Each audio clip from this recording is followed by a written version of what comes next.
England starter. Who are the nailed-on starting players in England's 15? I think they've got to go strongest team first game. So Joe Marler, Jamie George, Carl Sinclair, Marrow, George Cruz, Billy at 8, Wilson, Curry. Wilson not Underhill. I think you can. You need a Wilson. You need a worker. You need someone that's going to go and make you 25, 30 tackles. Okay. Cool. 9 and 10. Young's Farrell. Ben Young's own Farrell. Manitou Alangi, Henry Slade. Even though Slade hasn't played. Yeah, I think Slade needs a game. Needs a game. But then you obviously got George on the bench to come on and change that. And then I think you go Anthony Watson, Elliot Daly, Johnny May. Okay, with Daly at 15? I would put Anthony Watson at 15. You'd put Watson at 15? Yeah. Okay. So no Thockenham Singer? He's on the bench. Okay. And you think it's important to go full metal jacket opening game against Tonga, regardless of who perhaps might need a bit of extra game time? Because you could argue that England have a couple of games to ease their way into the World Cup. Yeah, I think you'll see Eddie go strong first game, set a tone. I think you'll see a big changes for the second game, and then full metal jacket third and fourth. But you want to get your best team playing. You want to get those players that are going to be playing in the knockout games, gelling, bonding early. A couple of boys need to come back and get fit. Mako will be raring to go towards the end of the knockouts, but Joe Marler's going to have a hell of a tournament. I can tell you that. Yeah, I agree with that. I'd want to play my best team first to then give them a break in preparation for France and Argentina.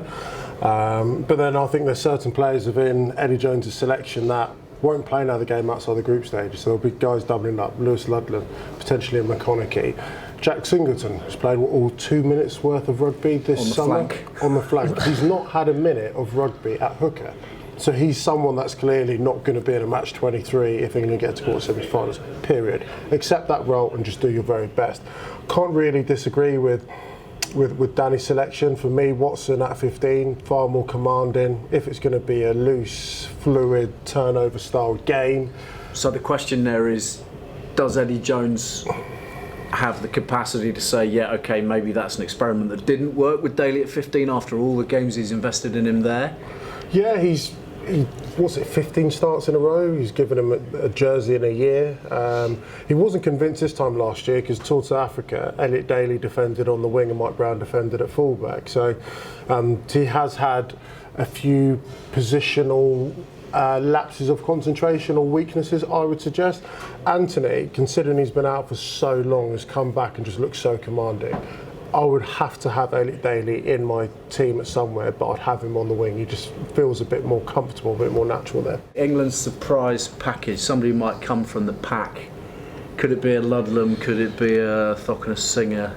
I'd say, I think everyone's talking about Mako coming back in the squad and what an influence he has on it, and he does.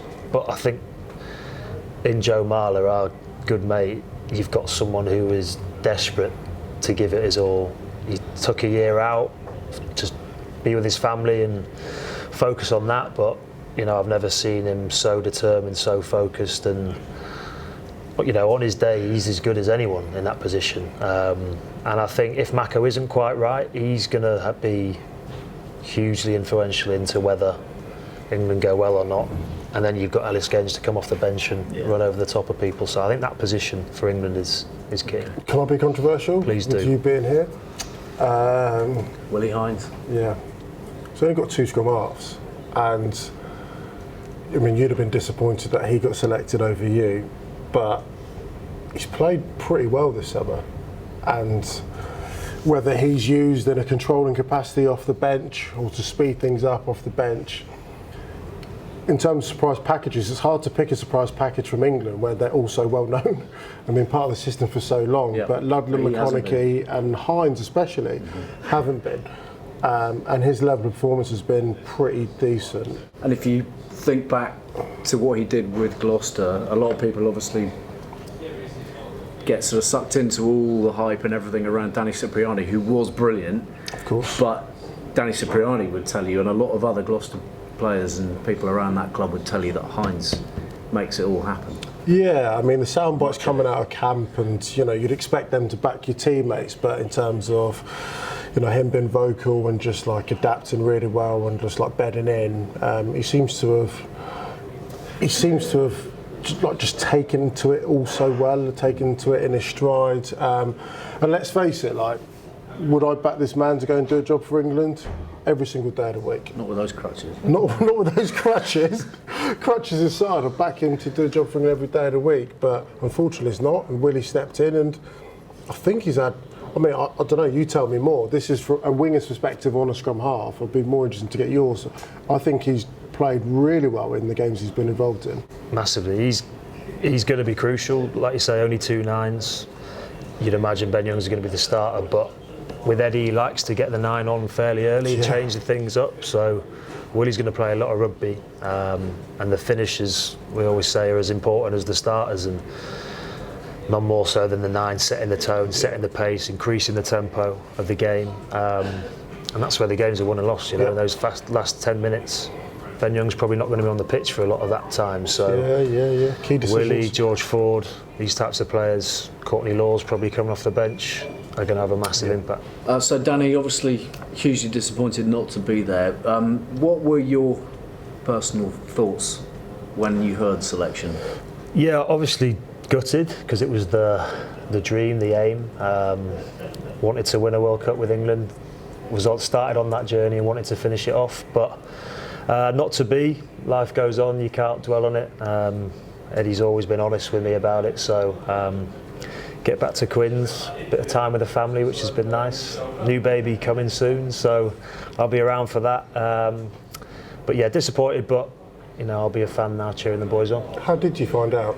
I was on holiday and got a phone call while I was just been in the pool with my son, and then jumped out, missed call, Eddie Jones, text, can you call me back? I was like, oh no! And you knew it's happening. Did you know? Yeah, you know. It's one of them. You normally only get a call if you're not in, so you kind of don't want to see his. You just turn your phone his off. Airplane mode coming away.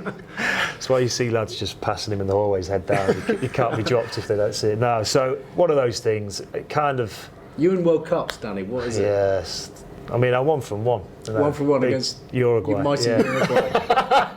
What a game that was. That was a huge game. Yeah. So it's just not meant to be. Go back to Quins, have a good pre-season. 2023. Do my ankle, mate. You never know.